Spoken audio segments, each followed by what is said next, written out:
end of my short rest, I'm actually going to get up and make my way over to this door. Okay, you do so. You kind of walk past. This is like literally as this is happening. So you kind of walk past Morwen and everybody but Karan's basically. Yeah. All I know is that whatever's on the other side is most likely an illusion. It's not there. We can just walk right through it, charge right through it boldly, you know? Shae, you hear this all as you walk by and you get to the door. Is there anything you want to do with it? I'm opening it. Okay. You have the door swing open and you like see... that, and I point at Shae. Everybody turns. You see Karanza turn fearfully and then turn back, like almost away from this door. You see almost nothing, Shae, because your eyes are drawn to that second figure, Lithe, standing upright in the middle of the stairs. And as the door kind of comes to a rest, you can see that she's wrapped in this shroud. You've never seen shrouds like this before. The ears are long and elven, and you can see the hair straight, silky, silver, unbraided. And it spills across the earthen skin of her back. She carries no staff, but Shae, even in the darkness, and even here, you recognize her.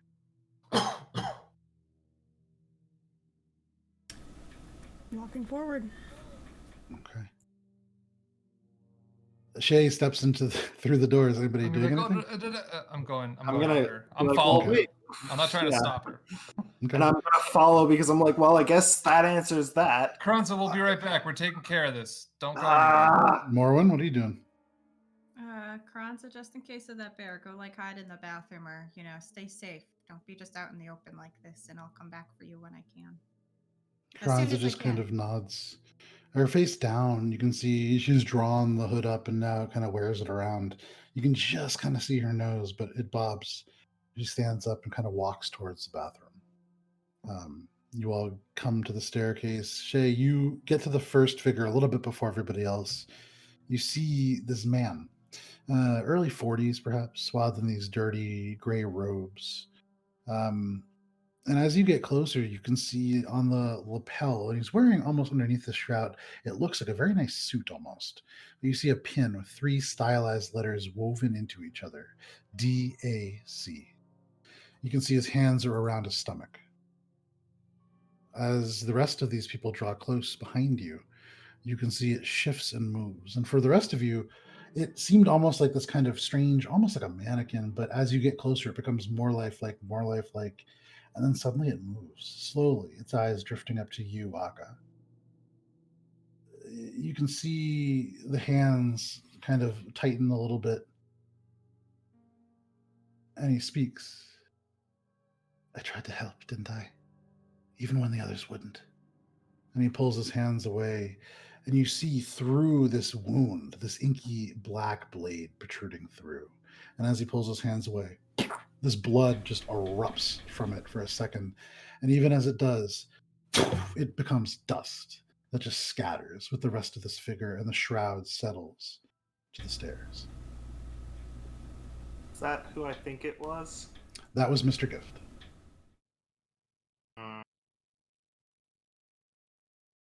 Beyond by 10 feet, you see a lithe figure standing. Continuing. These are just illusions? Yeah, this shit ain't real. I'm saying out loud, forcefully.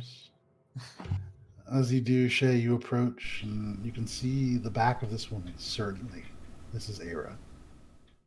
And as you draw within a couple of feet, you hear her voice clear in the space.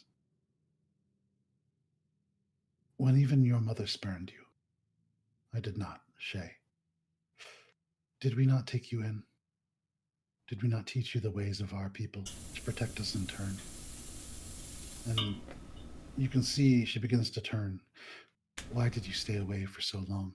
And as she does, the face comes into view. You see just dark eyes, single kind of black orifices.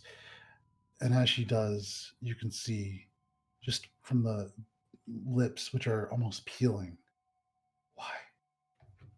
Dust. It just swirls and the shroud settles to the ground. You can see a third figure on the right, smaller, much smaller. Continuing. The rest of you following Shae? Yeah. Yeah. Just kind of like gritting my teeth. Yeah, I'm just feeling bad because all of Shae- these have black shadows except for mine, so at least I've got that. The small figure as you near looks up. The skin, kind of like a chestnut brown. The hair is short, kind of natural curls, very similar to Carranza's. He smiles and then begins to dissolve before into dust, the shroud settling to the ground, saying nothing. There's a fourth figure. Now, past the landing, up on the switchback, Heinrich, you see sitting, kneeling almost with this candle now barely burning, but just ever so slightly by the feet. Plate mail beneath this shroud. Looks very similar to your brother. What are you Continuing. doing? Okay. Yep. As you draw close, you can see he doesn't look up, but you hear Erdos's voice. He shakes his head a little bit. Looks like not much has changed, Markovir. Still running with pirates and killers, as always.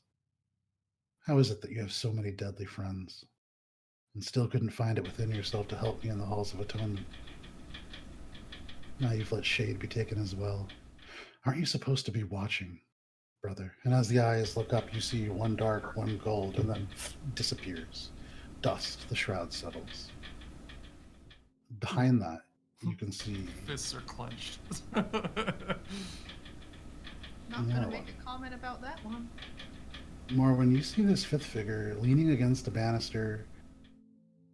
It flickers a little bit. The image is almost like a poorer quality than the others, not entirely composed. And as it flickers, you see this roguish smile across the face, familiar, mischievous grin in the eyes. This is the only figure so far without the shroud. He pushes off from this banister. You can see the leather armor over a simple white long-sleeve shirt and the set of admiral's pants that Morwen, you plundered from the Dungannon Navy. These had once belonged to an admiral, and this is actually Pants. no, but this is the events that immediately kicked off to the chase that eventually ended in you being knocked overboard from the Raging Harmony. And as he takes a step closer to you, he says, "Damn, Morwen replaced us already? That's cold." And he stands up straight. And as he does, all of you see this little necklace in the air. And for a moment, you can see the exact same one that Morwen wears. This intricate kind of M. Do they know you'll ditch him soon as trouble rears its head? You think they know that you'll leave him to die? Hell, it seemed easy enough when it was us. And he just kind of winks at you, and as the eye winks, turns into dust and vanishes. You are all now up. Fair enough. And you're at the top of the staircase, and you can see Shae. The top at the very top. There is a 20-foot long hallway. There's 2 doors on the left and 1 to the right. Heinrich, you would know on the right.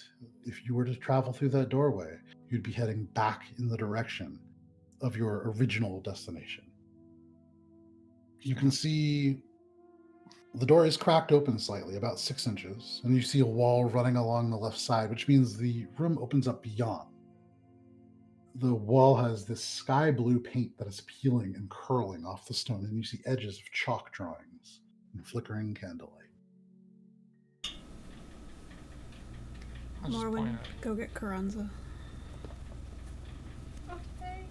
She said she's not gonna come. Morwen, as Yeah. you turn, I at got the rid of bottom the of the walls. staircase, you see 5 figures looking back up at you. Black eyes, silent, same ones. same ones. Oh dear. I don't know. Behind you guys now, as Morwen turns back around, that door opens 6 inches.